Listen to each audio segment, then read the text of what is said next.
Hi YouTube, welcome back. Did you know you have medicine growing in your own yard? I bet you do. Stay tuned.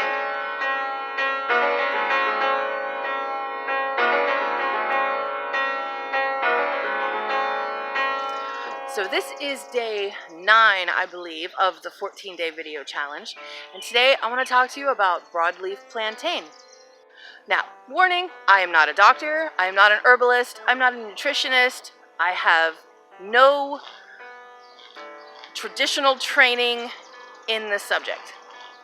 I'm self-taught, so don't just take my word for it, do your own research. I will link some very helpful stuff down below that has to do with plantain itself. It grows in just about every yard in America.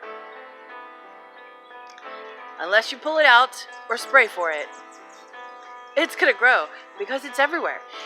And anywhere where there's a lot of traffic or a driveway, a path, something like that that kills off the grass, the plantain will move right in. First, you need to know what it looks like. These are some older plants that I've let stay here in the corner of my garden bed. You see the veins on the leaves are mostly almost parallel, but not quite. They do come together at the bottom. Now this is actually in one of my garden beds. There's a whole bunch of it. I planted kale here, none of that came up. But a whole lot of plantain.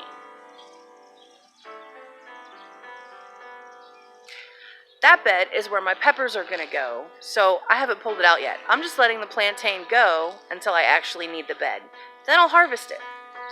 I don't have any that are going to seed yet. That happens a little bit later in the summer, but it'll be like this straight little stalks, comes out of the middle, and it almost looks fuzzy. It's like the size of a pencil or smaller. And that's all the seeds. There's no leaves that come off of that stalk. It's just full of seeds. Now, what do you use plantain for? Plantain is used for any kind of skin irritation, sting, bites, bug bites, bee stings, touching stinging nettle. Anything like that, you use it as a poultice, and it takes the pain away, it takes the itching away, and it helps it heal faster. It has some antibacterial properties to it, some anti-inflammatory properties to it, so like pain and swelling from like a mosquito bite or a bee sting or something like that, it'll reduce the swelling and make it feel better. And it helps keep bacteria from growing so it doesn't get infected. Now this weed is also edible. It is very high in vitamins A, C, and K. It also has a lot of calcium and I think zinc and a few other things. It's very nutrient dense, so it also is very good as a replacement for your vitamins. Like if you've been ill and you've had diarrhea, I know no one likes to talk about it, but everybody gets it sometimes. And you need to replace some of those nutrients after you've been ill like that.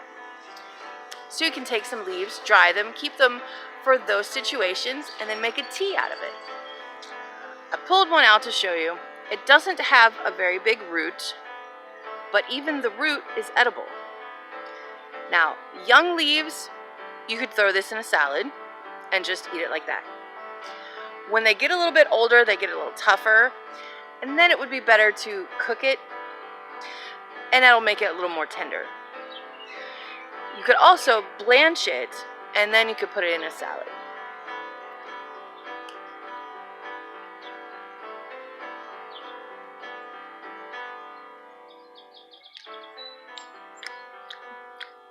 It's like lettuce.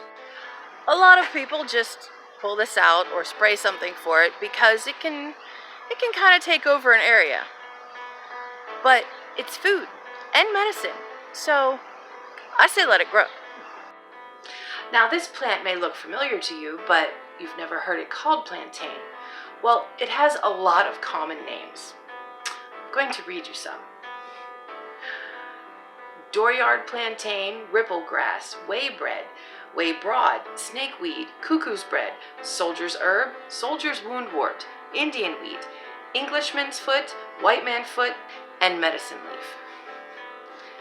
So you may recognize it as something else because it's been called so many different things. Now, plantain is a perennial, but unfortunately it does die back during the winter, at least up here. So I do like to save some. I don't save the roots, I just save the leaves to make tea or salves. So I'm just tear off the roots. If there's any leaves that are like full of leaf miners or all bitten up or just kind of, then I would pull those out and I would just save the nice looking leaves. And you put them in your dehydrator. I like low and slow, so I put mine at about 105 degrees, between 100 and 105 degrees.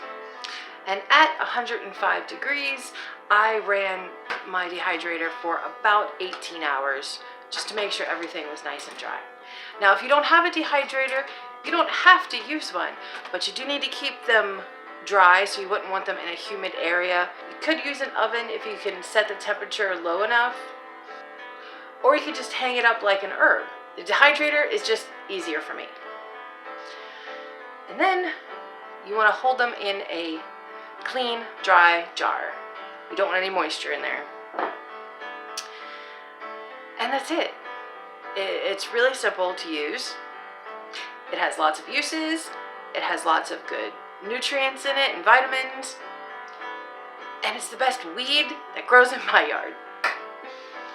So I hope you liked this video. Thanks for coming along with me today. And remember, life's an adventure. Thanks for joining me in mine. God bless.